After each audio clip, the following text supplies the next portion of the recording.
तो hello friends, welcome to my new blog and video. तो hope करता हूँ सारे भाई बहन अच्छे होंगे। ये है मेरा लॉन्ग ब्लॉग। आज मैं सुबह सुबह होती उठ जाता हूँ, अपने ब्लॉग को कर देता हूँ यहीं पे स्टार्ट। अभी मैं थोड़ी देर पढ़ भी लिया, तो उसके बाद मैंने कॉल ब्रश निकाल लिए, तो मैं जाऊँगा कॉलेज करने के लिए, क्योंकि आज मुझे जाना है कोचिंग पढ़ने के लिए।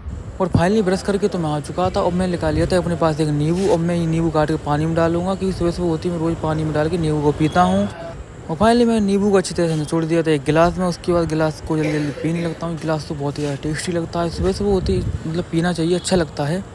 जल्दी जल्दी पूरे गिलास को मैं निपटा देता हूँ, उसको फिर से पढ़ने के लिए बैठ जाता हूँ, क्योंकि अभी तो बहुत ज़्यादा टाइम है कोचिंग जाने के लिए। जल्दी जल्दी थोड़ी देर पढ़ लेता हूँ। जब तक मैं अपनी पढ़ाई कर रहा हूँ, तब तो जिन भाइयों ने अभी तक यूट्यूब पे चैनल सब्सक्राइब नहीं किया वो सब्सक्राइब कर लें। और मेरे रूम में चली गई थी लाइट, इसलिए मैं आया था मेरे दोस्त के रूम में, क्योंकि यहाँ पे थी पास में खिड़की, और मैं निकाल लेता हूँ एक बुक, और जहाँ पे मुझे बुक पढ़नी थी। और लाइट जाने के कारण मेरे रूम में तो बहुत ज़्यादा अंधेरा हो गया था। इनकी रूम के पास लगी हुई थी खिड़की, और खिड़की से बहुत ज़्यादा हवा आ रही थी, और मतलब रोशनी भी अच्छी खासी आ रही। और ये भाई पता नहीं क्या सब्जी काट रहे थे। मैं इनसे बोलता हूँ दिखाओ इधर, पता नहीं दिखा नहीं रहे थे क्या बात थी। और ये काट रहे थे, यहाँ पे थोड़ी मुझे दिख रही थी भिंडी काट रहे। अब उन्होंने दिखाई थी पूरी, यहाँ पे काट रहे थे भिंडी। बहुत ज़्यादा खुश हो रहे थे, पता नहीं क्यों।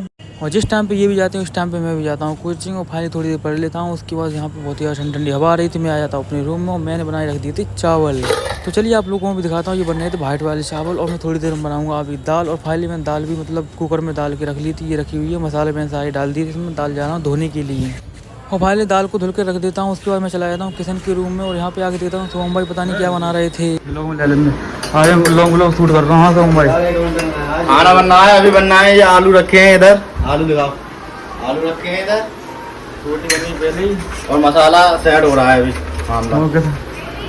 तो भाई मैं अपने रूम में आया हूँ। आज तो मैंने बहुत ही ज़्यादा खतरनाक तड़का लगाने की तैयारी कर ली थी, क्योंकि मैंने भगवान नाम चावल प्यारी बनाई, तड़का इसलिए लग नहीं पाया, इसलिए मैंने कटोरी में तड़का लगाया था। बहुत ज़्यादा खतरनाक तरीके से तड़का लगा था मैं तो भाई थोड़ा थोड़ा भाई जलने से बच गया था, पर कोई बात नहीं, मैं सेफ आ गया। तो उसके बाद मैं आता हूँ छत पे अपने कपड़े धुलने के लिए। यहाँ पे आके देखता हूँ तो ये भाई मतलब नहा रहे थे। तब तक मैं अपने कपड़े टांग देता हूँ साइड में, और यहाँ पे सुन रही थी बदमाशी वाले गाने। मासूम सुनाओ, चलिए आपको भी सुनाता हूँ।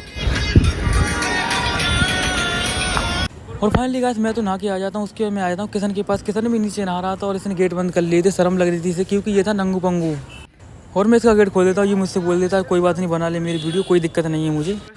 और मेरा टाइम होने वाला था कुछ पढ़ने का। फाइनली अब मैं थोड़ी देर में जाऊँगा। उसके बाद मैं चला जाता हूँ अपने रूम में, और रूम से बैग निकाल के मैं चला जाता हूँ कोचिंग पढ़ने के लिए। धूप तो यार बहुत ही ज़्यादा पड़ रही थी। जैसे ही बाहर में निकलता हूँ, वैसे चैंट की एकदम धूप पड़ी थी मेरे से। उसके बाद मैं पहले आके शिकंजी पी लेता हूँ। भाई शिकंजी पिए बना तो मन ही नहीं लगता। उसके बाद मैं आ जाता हूँ कोचिंग में। यहाँ पे आके देता हूँ बच्चे ट्रेन में बैठे हुए थे। तेल गंदे आ रहा मैंने हाथ रखा तो, और जिन्हें लेंस अंदर कैमरा पे तो मैं ऐसा करा तो कुछ ना हो। तो भाई नीचे हमारा टाइम हो चुका था पूरा। उसके बाद हम आए थे छत पे, क्योंकि हमारी कोचिंग पढ़ाई जाती है छत पे ऊपर। यहाँ पे सारे बच्चे आ चुके थे। उसके बाद हम पढ़ने के लिए तैयार हो जाते हैं। तो आपको ये बच्चा दिख रहा है, ये कुछ ज़्यादा ही शरारती है, कुछ ज़्यादा ही हरकत करता है। फाइनली हमारी कोचिंग खत्म हो गई थी। उसके बाद हम कोचिंग से निकल जाते हैं, भाई दोस्ती की ट्रेन में बैठ चले जाते हैं, क्योंकि ये जा रहे थे फाटक के पास तक। और भाई ये दोस्त तो मेरे बहुत ज़्यादा अच्छे हैं, मुझे कभी भी पैदल नहीं जाने देते, तो ट्रेन से छोड़कर आते हैं फाटक के पास। उसके बाद हम आ जाते हैं किचन के रूम, और यहाँ पे आगे पंखा ऑन कर देते। तो पंखा पता नहीं क्यों धीरे धीरे चल रहा था। और भाई कोचिंग से आने वाले मुझे तो बहुत ज़्यादा गर्मी लग रही थी। उसके बाद मैं थोड़ी देर के लिए यहाँ पे लेट जाता हूँ, और किशन ने पता नहीं क्या फैला दिया था, और मुझे तो यहाँ पे ये आटा लग रहा था, पता नहीं कांटा ही था। साथ किशन से बोल रहा हूँ साफ करनी। उसको मैं थोड़ी देर के लिए लेट जाता हूँ। मेरे सिर में दर्द होने लगा था, क्योंकि धूप बहुत ज़्यादा पड़ती है यार वहाँ तक आते जाते मन। और जैसे ही मैं लेटता हूँ, फाइनली किशन की पंखे ने स्पीड बहुत ज़्यादा पकड़ ली थी। स्पीड से पंखा बहुत ज़्यादा चल रहा था ये, और मतलब ठंडी ठंडी हवा ज़्यादा ही दे रहा था। और थोड़ी देर में ही चली जाती लाइट। उसके बाद हम सब लोग चले जाते हैं बालकनी में। और यहाँ पे तो बहुत ही ज़्यादा फाटक मतलब लग गया था, और जाम लग गया था बहुत ही ज़्यादा। और सोम भाई भी यहाँ पे आ चुके थे। और जब भी यहाँ पे फाटक रहता है तो बहुत ही जाम कर देता है, पता नहीं मतलब बहुत ही जाम लगता है। अपने ब्लॉग को कहते हैं साथ मिलते हैं ऐसे नेक्स्ट ब्लॉग में, तब तक के लिए फॉलो कर लो।